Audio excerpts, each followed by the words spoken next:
Assalamualaikum warahmatullahi wabarakatuh. Di sini saya Faisal Ihsan Mahmud akan menjelaskan tentang tugas untuk manajemen mutu, tugas yang berjudul pengendalian kualitas produk dengan metode Six Sigma di PT Papertec Indonesia. Profil perusahaan sendiri berlokasi di Jalan Sanggrahan, Gatak nomor 23, Mungkit, Kecamatan Mungkit, Kabupaten Magelang, Provinsi Jawa Tengah, Indonesia.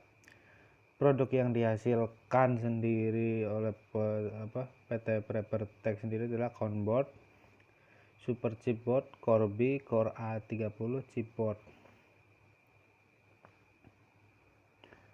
Sedangkan kebijakan limbah di PT Papertec sendiri, limbah cair menggunakan sistem flotasi, diberi percobaan ikan sebagai tolak ukur. Kemudian limbah padat, limbah logam dikumpulkan dalam kantong dan dijual ke pengepul, dan limbah plastik dan kayu ditampung kemudian dibuang ke tempat pembuangan akhir. Limbah gas buang hasil pembakaran residu masih di ambang batas netral. Kebijakan mutu bahan baku menguji kadar air dan dicek campuran bahan lain selain jenis kertas. Mutu produk jadi 1. Uji krematur atau mengetahui ukuran berat produk. Yang kedua, uji kaliber, uji ketebalan kertas. Yang ketiga, uji moisture, presentasi kandungan air. Yang keempat, uji kop atau uji daya serap air. Yang kelima, uji polybond, mengetahui daya rekat kertas. Sebelum masuk latar belakang sendiri, pengertian Six Sigma sendiri adalah bertujuan yang hampir sempurna dalam memenuhi persyaratan pelanggan. Jadi Six Sigma merupakan suatu metode teknik pengendalian dan peningkatan kualitas dramatik yang merupakan terobosan baru dalam bidang manajemen kualitas. Langkah-langkah penerapan Six Sigma sendiri ada 5, yaitu tahap define atau perumusan, yang kedua tahap measure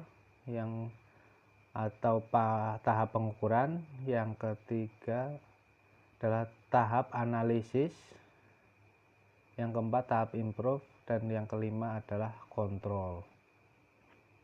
Dan latar belakang sendiri di jurnal yang saya ambil ini, satu, masalah yang terjadi pada awal proses produksi, kandungan air 90%, dan setelah melalui seluruh proses produksi menjadi 6-7%, sedangkan setelah melalui seluruh proses kadar air masih mencapai 14%. Metode untuk pencarian solusi. Metode yang digunakan untuk mencari faktor penyebab masalah kecacatan produk kertas dengan menggunakan metode Six Sigma. Rumusan masalah, lalu batasan masalah. Tujuan penelitian. Berdasarkan rumusan masalah, ada beberapa tujuan dalam melakukan penelitian: mengetahui faktor penyebab kecacatan produk kertas tipe CBB dan PT Papertec, melakukan perbaikan dan pengendalian kualitas produk kertas tipe CPB dengan menggunakan metode Six Sigma. Tinjauan pustakanya, dan itu adalah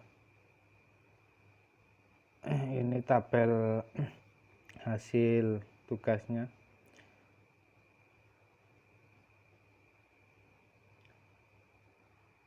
Ini adalah tabel define yang menjelaskan define itu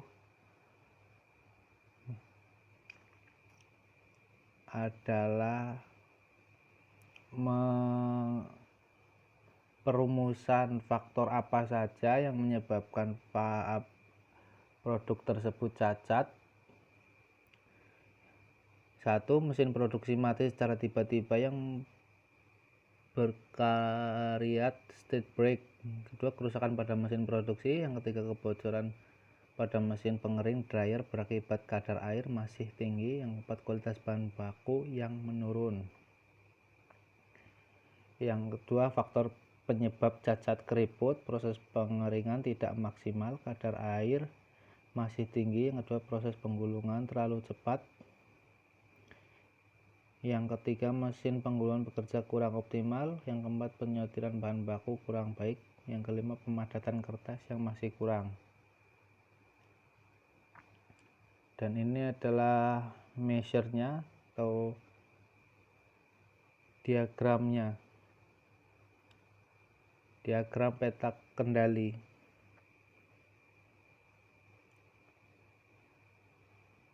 Dan ini adalah hasil dari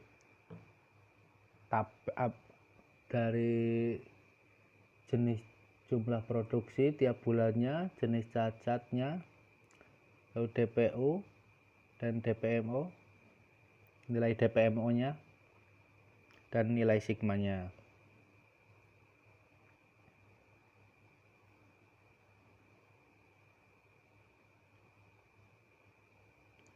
Yang ketiga, analisis. Analisis sendiri dibuatlah diagram Pareto yang menunjukkan hasil dari cacat produk keriput dan robek, dan yang di sebelahnya adalah diagram fishbone atau diagram sebab akibat.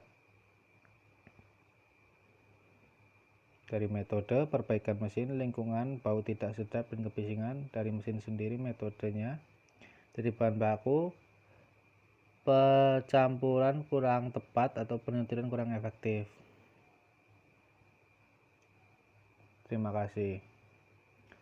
Kesimpulan dari yang saya ambil dari jurnal tersebut, faktor penyebab cacat produk kertas tipe CPP pada PT Papertec Indonesia unit 2 Magelang yang berpengaruh terhadap hasil produksi.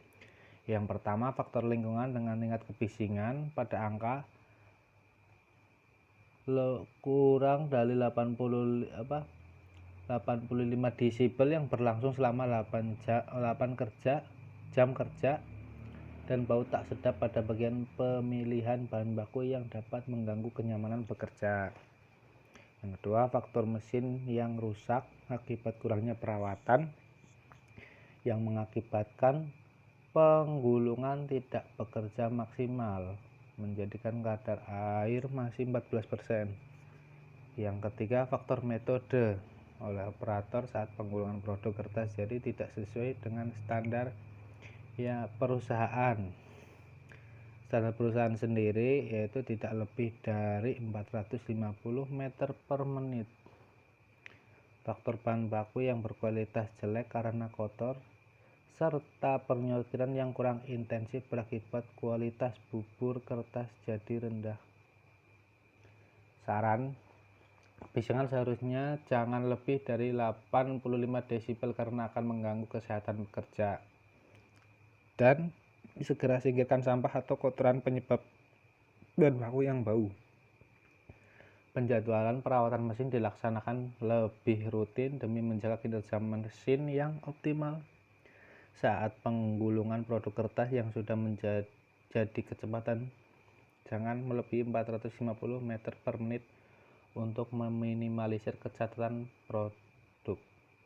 Penyortiran bahan baku dilakukan lebih intensif lagi demi kualitas bubur yang baik. Bubur kertas maksudnya. Ini daftar pustakanya. Terima kasih. Assalamualaikum warahmatullahi wabarakatuh.